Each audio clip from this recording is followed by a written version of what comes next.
제가 예전부터 누누이 설명해 드렸습니다. 대세 하락장이 찾아오려면 반드시 그 대장인 강남 지역 일대의 아파트 가격 하락폭이 커야 된다. 지금은 대세 하락장이 아니라 가짜 하락이다. 가장 큰 원인으로 문재인 정부의 부동산 정책 실패에 매도할까요? 말도 안 되는 얘기죠.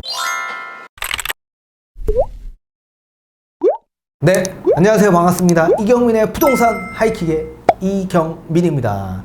자, 요즘 부동산 가격이 하락한다는 여러 매스컴들의 보도자료를 많이 접하실 수 있을 겁니다. 그렇지만 막상 현장에 직접 나가보시면 급매물은 거의 없는 실정에 가깝고 오히려 호가를 고수하고 있는 매물만 많이 접하실 수 있을 겁니다. 상급 지역, 특히 강남 같은 지역일 때는 오히려 신고가가 속출하고 있는 단지도 있는 실정입니다. 자, 이렇게 강남 같은 상급 지역 일대에서는 왜 이렇게 가격 하락폭이 적고 호가를 고수하고 신고가가 나오고 있는 그 이유가 뭘까요? 가장 큰 원인으로 봤을 때 저는 문재인 정부의 부동산 정책 실패에 그 해답을 찾아볼 수 있을 거라고 말씀을 해드리고 싶습니다. 그 이유를 뒤에 가서 판서를 통해서 좀 더 자세히 설명을 도와드리도록 하겠습니다. 일단 말씀에 앞서 제가 예전부터 누누이 설명해드렸습니다. 대세 하락장이 찾아오려면 반드시 그 대장인 강남 지역 일대의 아파트 가격 하락폭이 커야 된다. 그리고 매수세가 동반되면서 강력한 거래량 동반으로 인해서 계단식 하락 폭이 계속적으로 나와야 되는데 지금은 그런 장세가 아닙니다. 따라서 지금은 대세 하락장이 아니라 가짜 하락이다. 뒤에서 판소를 통해 좀 더 자세히 설명을 도와드리도록 하겠습니다. 자, 우선 기사를 하나 읽어보도록 하겠습니다. 자, 강남에 똘똘한 한 채를 마련하기 위해 서초동에 있는 레미안 리더스원만 바라보고 있는 A씨가 있다라고 합니다. 요즘 한숨이 계속적으로 나오면서 걱정이 있다라고 합니다. 올 초에 74 타입 26억 수준에 나와 있는 매물을 계속적으로 보셨는데 그동안 호가가 3억 원이나 뛰어서 29억 원으로 지금 가격이 올라가서 한숨이 계속적으로 나온다라는 얘기입니다. 당시에는 26억 원짜리 물량이 굉장히 많이 나와 있어서 또다시 가격이 떨어지지 않을까 하며 또 계속 기다려봤지만 올해 9월까지 실제 실거래가는 하나도 찍히지 않은 상황에서 호가는 29억 원까지 올라가서 더 이상 매매 자체가 불가능해서 걱정이 있다라고 합니다. 집값이 떨어진다라는 이야기는 무성하지만 현장에서는 가격을 크게 낮춘 매물 찾기가 쉽지 않다라고 합니다. 자, 이렇게 부동산 업계에 따르면 일부 급매물을 제외하면 집주인이 크게 가격을 내리는 경우가 드물다고 합니다. 실수요자들이 집값 하락을 체감하기 어려운 분위기이기도 하고 최근 부동산 시장의 급매물이 쏟아져 나왔다라는 소식이 많이 들리는 데다 아파트 가격 하락을 나타내는 여러 각종 지표들이 나오고는 있지만 현장과의 간극이 굉장히 커서 또 급매물을 잡더라도 계약을 눈앞에 두고 집주인이 돌연 매물을 걷어들이는 이런 상황도 발생하고 있다고 합니다. 그래서 매수 심리를 알아보려는 이른바 낚시성 매물들이 많이 있다는 게 공인중개소 업소의 관계자들의 설명이 있다라고 합니다. 이렇게 급매로 내놨다가 이거는 낚시성 매물로 누군가가 매수하겠다라는 의사만 표시한다면 매물을 다시 걷어들이는 물건들이 많다고 합니다. 그래서 우리 아파트 시세가 죽었나 안 죽었나 확인하는 거겠죠. 자, 실수요자들이 체감하기 어려운 것은 실수요자들이 투자하기에 매력적인 물건들은 여전히 상승 여력이 있기 때문에 그렇다고 합니다. 실제 서울 지역에서는 신고가가 여전히 찍히고 있습니다.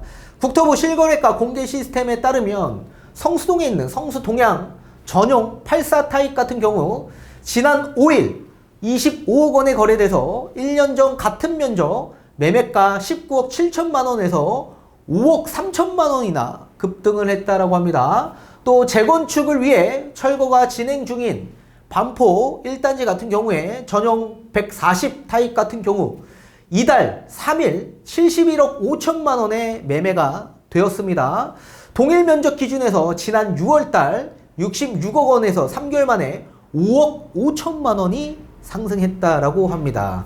또 청담동에 있는 청담 자이 같은 경우 전용 89 타입 같은 경우 지난 8일 36억 5천만 원에 거래돼서 신고가를 갈아치웠다라고 합니다. 자, 이렇게 신고가가 나오면서 또 호가를 고소하고 있고 유지하고 있는 그런 상급 지역 강남 같은 아파트, 왜 이렇게 가격 하락폭이 나오지 않을까요? 뒤에 판소를 통해 상세히 설명을 도와드리도록 하겠습니다. 자, 우선 부동산 가격이 하락하고 있는 그 원인을 우리가 파악을 해봐야 될 텐니다. 저는 총 3가지로 규정을 짓고 싶습니다. 일단 첫 번째는 취득세에 있어서 이 취득세 중과 제도가 아직도 적용되고 있기 때문에 투자 수요층들이 조정 대상 지역 일대 일부분 들어오기가 굉장히 어렵죠. 그래서 수요 유입이 어렵기 때문에 거래량이 동반되지 않고 있다. 또 여기에 실수요층들은 이 대출 규제 정책으로 인해서 사실상 내 집 마련 자체가 좀 어려워진 게 지금의 현재 상황입니다. 그래서 거래가 되지 않고 있는 상황이고, 또 외부적인 요인으로 또 금리 인상에 대한 여파가 있죠. 심리적인 부담이 작용되고 있다라고 보여집니다. 이렇게 총 3가지 원인으로 인해서 부동산 가격이 하락세에 접어들었다라고 보셔야 되는데, 강남 같은 상급적 일대에서는 오히려 앞전에 보신 것과 같이 호가를 유지하고 고수하고 있는 매물이 굉장히 많은 게 지금의 상황입니다. 아니, 부동산 가격이 하락하고 있는데 왜 강남 지역 일대는 하락폭도 거의 적은 상황에서 오히려 신고가가 나오고 있는 단지들이 많이 있을까요? 저는 가장 큰 원인으로 문재인 정부의 부동산 정책 실패에 있다라고 합니다. 거기에 해답이 나와 있기 때문에 그렇습니다. 자, 강남 같은 이런 상급적 일대에 시가 15억 원이 초과되는 아파트들이 거의 대다수죠. 15억 원이 초과되는 아파트는 대출이 한 푼 나오지 않습니다. 여기에 저는 패착이 있다라고 생각을 합니다. 자, 15억 원이 초과되는 아파트 대출 금지 조항은 언제 발생이 되었냐? 2019년 12월 16일 부동산 대책 발표 이후부터 대출 금지 조항이 발생이 되었습니다. 자, 그렇다면 매도인 입장에서 바라봤을 때 2019년 12월 16일 부동산 대책이 나오기 전과 후로 아마 나눠질 수 있을 겁니다. 자, 대책이 나오기 전인 2019년 12월 16일 이전에 취득하신 매도인과 2019년 12월 16일 부동산 대책이 나온 이후에 취득하신 분, 이렇게 두 부류로 나눠볼 수가 있는데, 2019년 12월 16일 부동산 대책이 나오기 전에 취득하셨던 분들은 대출을 받고 아마 취득을 하셨을 겁니다. 그리고 이 대책이 나온 이후에 취득하신 분은 당연히 대출이 나오지 않았기 때문에 오로지 현금으로만 이 집을 매매하셨을 겁니다. 그죠? 자, 우리 서울에서, 아니 전국에서 30평대 9평 기준에서 가장 비싼 아파트, 대장급 아파트가 어떤 아파트일까요? 아크로 리버파크 아파트가 있습니다. 자, 아크로 리버파크인 이 아린팍, 이거 30평대 8호 타입 아파트 가격이 얼마였을까요? 최고가가 얼마 찍혔었냐면 46억 6천이 찍혔었습니다. 8호 타입이. 자, 그러면 이게 과연 얼마로 가격이 하락했을까요? 자, 2022년 4월 달에 가격이 하락합니다. 하락된 금액은 43억입니다. 지금 10%도 떨어지지 않았습니다. 금매 수준도 아닌 가격에 거래가 되었습니다. 만약에 금매 수준이라고 한다면 이 최고가 금액에서 최소 못해도 10%는 떨어져야 되는 겁니다. 그러니까 지금 강남 지역 일대에서 뭐 4억 원, 5억 원 가격 하락이 찍혔다. 그거는 그냥 금매 수준에서 거래가 되었다라고 보셔야 됩니다. 여러분들이 생각하는 4억, 5억 수준이 여러분들의 아파트 가격에서 따지면 안 된다는 얘기입니다. 이 아파트의 가격은 46억 6천이 찍혔다고요. 여기에 금매 수준이 최소 못해도 5억 정도 나와야 금매 수준이다라고 보셔야 되는 겁니다. 근데 가격 하락이 마지막으로 찍힌 게 43억이라고요. 이 최고가를 찍은 층수는 8층이었습니다. 저층이었죠. 그런데 43억으로 찍힌 아파트는 얼마에 찍혔, 몇 층이냐? 12층이 찍혔다. 자, 여기서가 중요합니다. 이제 2019년 12월 16일 이전 대책이 나오기 전에 취득하셨던 분, 대출을 받고 취득을 하셨습니다. 자, 2019년 12월 16일 11월 달에 취득하셨던 분들은 과연 얼마에 거래했을까요? 거의 대다수가 29억 선에서 취득하신 분들이 굉장히 많으실 겁니다. 이게 거의 중층거래입니다. 중층거래. 그리고 11월이 아닌 그 앞전에 매매하신 분들은 거의 24억에서 26억 이 수준에서 취득하신 분들이 굉장히 많이 계시겠죠. 당연히 뭐 대출을 받았기 때문에 이제 앞으로 금리 인상에 대한 여파로 인해서 심리적인 압박이 크신 분들이 과연 많이 있을까요? 이런 서울, 아니 전국에서 가장 비싼 아파트를 취득하셨던 분들이 대출 뭐 고작 이거 뭐 받아봤자 얼마나 받았겠습니까? 거기에 따른 이자 부담으로 인해서 몇십만 원 올라간다고 해서 이분들이 매도할까요?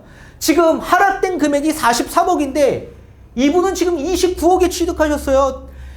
2019년 대책이 나오기 이전에 취득하신 분들은, 대출을 받아 취득하신 분들은 29억 선, 아니 더 저렴하게 만약에 취득하셨다면 24억, 26억 선에서 취득을 하신 분들이 지금 고작 가격 하락이 43억인데 매도할까요? 두 번 다시 이제 20억대 수준에서 강남의 가장 똘똘한 아파트 매매 자체가 불가한데 이 대출 압박, 이 이자에 대한 금리 인상에 대한 이 부분에 대해 심리적 압박으로 매도할까요? 말도 안 되는 얘기죠. 그죠? 보유할 수밖에 없을 겁니다. 매도 자체가 불가능합니다. 이런 분들은. 그리고 2019년 12월 16일 대책 이후에 취득하신 분들은 현금으로 취득하셨기 때문에 대출과는 아예 무관하다. 그럼 이 전에 취득하신 분, 이 이후에 취득하신 분들 당연히 매물출에는 없을 겁니다. 그리고 이 분들 전부 다 세제 정상화에 따라서 이제 앞으로 어떻게 돼요? 세금적인 부담 줄어든다. 그런데 매도할 수 있을까요? 이제 앞으로는 완화책이 나오는 시기인데 매도를 생각하고 계신 분들이 많이 계실까요? 따라서 매도인 입장에서 바라봤을 때 대출이라는 부담 거의 없는 실정이고, 뭐 이자가 좀 더 올라간다라고 하더라도 내가 취득했던 자금 자체가 20억대요. 지금은 아예 볼 수 없는 금액대 선이다. 이 강남의 아파트 대세 하락장에 찾아와도 20억대는 가격 하락이 나올 수가 없는 금액대의 선입니다. 그리고 이 아파트 지금 나와 있는 매도 시세를 보면 거의 42억, 43억 수준입니다. 따라서 지금 가격 하락폭도 크지도 않고 내가 산 금액 그 밑으로 가격이 떨어지지 않고 있는 상황인데 매도할 필요가 없는 거죠. 만약에 문재인 정부에서 이 15억 초과 대출, 이 금지 조항이 만약에 발생되지 않았다라고 한다면 누군가는 46억 6천을 매수해서 대출을 받고 매수할 가능성이 매우 높았겠죠. 누군가는 43억대, 누군가는 30억대 매수해서 대출을 받아 취득하신 분들이 많았겠죠. 그런 분들은 당연히 이런 금리 인상의 여파가 심리적 압박으로 크게 다가올 수 있어서 물건 출회를 굉장히 많이 했을 수 있을 걸로 보여집니다. 그러면 물건들이 계속적으로 적체돼서 가격 하락폭이 계속적으로 나올 수밖에 없었겠죠. 따라서 문재인 정부의 부동산 정책 실패가 여기서 나온 겁니다. 이런 말도 안 되는 비정상적인 비상식적인 이런 대출 규제 정책으로 인해서 오히려 지금 매도인들이 물건 출회를 하지 못하고 있는 상황이다. 그리고 매수인 입장에서 바라봤을 때도 이분들 투자 수요와 그리고 실수요로 나눠질 수 있겠죠. 투자 수요는 취득세 중과로 들어올 수 없습니다. 이분들. 그죠? 앞전에 얘기 드렸잖아요. 취득세가 뭐 이 지금 1주택자가 강남 지역 일대 한 채 구입하면 8.4%예요. 취득록세가. 2주택자가 강남 지역에 취득을 한다면 12.4%입니다. 구입을 못해요. 46억짜리 40억이라고 가정을 해도 12% 취득세를 내야 돼요. 배보다 배꼽이 더 큰 격이죠. 들어올 수가 없습니다. 따라서 이분들은 들어오기 어렵다. 자, 그러면 실수요층들에서 들어오셔야 되는데 이 실수요도 두 부류로 나눠질 수 있습니다. 1주택과 1주택 갈아타기 수요층들이 있을 수 있고 무주택 수요층들이 있을 수 있겠죠. 1주택 수요층들은 선매수 후 매도를 해야 됩니다. 이게 가능할까요? 이게 불가능하다. 지금 대출 규제랑 뭐 여러 가지 규제 정책과 또 금리 인상의 여파로 인해서 선매수하고 본인 집 안 나가는데 후매도 계획하고 계신 분들 계실까요? 당연히 없겠죠. 이런 분들 접근이 어렵다. 접근이 어렵다. 만약에 접근을 했다라고 하더라도 선매수 강남 같은 지역 일대 일단은 먼저 계약하고 그리고 본인의 집 매도가 돼야 되는데 매도가 안 돼서 어떻게 해요? 엄청난 급매로 하급적 일대에서 물건 출회가 나올 수도 있겠죠. 근데 그런 경우는 거의 없고 아무튼 이런 분들은 선매수 후매도 이제 자체 이게 불가능하기 때문에 1주택 갈아타기 수요층들이 접근이 좀 어렵고 그렇다면 이제 무주택 수요층들만 강남 같은 지역 일대에 접근이 가능하겠죠. 자, 이런 분들도 두 부류로 나눠볼 수 있을 겁니다. 현금으로 오로지 매수하려고 하시는 분들 또는 투자 목적으로 일단 전세 끼고 취득하고자 하시는 분들 이런 분들은 선매수하고 나중에 후 전입을 계획하고 있는 분들이 있을 수 있겠죠. 또 요즘에는 상세 임대인 혜택이 있기 때문에 이런 강남 지역 일대에 거주하지 않아도 올해까지만 일단 전세 끼고 만약에 새로운 전세를 끼고 취득하신다라고 한다면 거주하지 않아도 또 비과세를 받을 수 있는 분들도 계실 수 있겠죠. 근데 이런 분들이 많을까요? 많지가 않죠. 그리고 이런 분들은 집값이 앞전에 우리가 뉴스 기사에서 본 것처럼 집값이 지금 가격이 좀 떨어졌네. 더 떨어질까봐 또 기다리시는 분들 많죠. 근데 가격은 떨어지기는커녕 오히려 또 호가를 올리는 이런 매도인 분들이 많죠. 호가를 왜 올릴까요? 지금 뭐 금리 인상과 대출 규제와 취득세 중과랑 매도인은 관계가 없습니다. 강남 같은 상급적 일대의 매도인 분들은 금리 인상과는 무관하다. 무관하다. 앞전에 설명드리지 않았습니까? 대책 전에 취득하셨던 분 2019년 12월 16일 이전에 취득하셨던 분 너무나도 싸게 구입하셨다. 지금 매도할 필요가 없죠. 그리고 그 이후에 취득하신 분들은 대출과 무관하다. 오로지 100% 현금으로 취득하셨기 때문에. 그럼 이분들이 값싸게 내놓을 수 있을까요? 내놓을 리는 없죠. 그러니까 절세 목적, 뭐 일시적 2주택, 여러 가지 양도세, 비과세 혜택 받기 위해 급매로 내놓고자 하시는 분들 말고는 그런 절세 목적 아닌 분들은 무조건 호가를 고수할 수밖에 없다. 급한 게 없다라는 얘기입니다. 그럼 여기서 급한 분들은 누가 더 급할까요? 매도인과 매수인을 봤을 때 더 급한 분들, 매수인이 훨씬 더 급하죠. 상급 지역에선. 이제 이 금액대 만약에 놓치면 강남 진입이 안 되니까 더 급한 분들은 이분들이 더 급한 겁니다. 지금 부동산 시장 계속 하락하고 있다라고 얘기하고 있고 지금 뭐 금리가 계속적으로 뭐 자이언트 스텝이 나오면서 엄청나게 지금 심리적 압박이 굉장히 커지고 있는 상황인데 물건을 가격을 안 내리고 있어 이분들이. 그러면 누가 더 조급할까요? 이분들이 더 조급할 수밖에 없다 이분들. 자, 따라서 이 정도의 지금 시스템망으로 봤을 땐 대세 하락장이 찾아오긴 어렵다는 얘기입니다. 여기서 정답이 나온다. 문재인 정부의 부동산 정책 실패에 해답이 나와 있기 때문에 그렇습니다. 따라서 여러분들 강남의 집값은 견고하기 때문에 절대 대세 하락장은 찾아오기 어렵다라는 게 저의 중론입니다.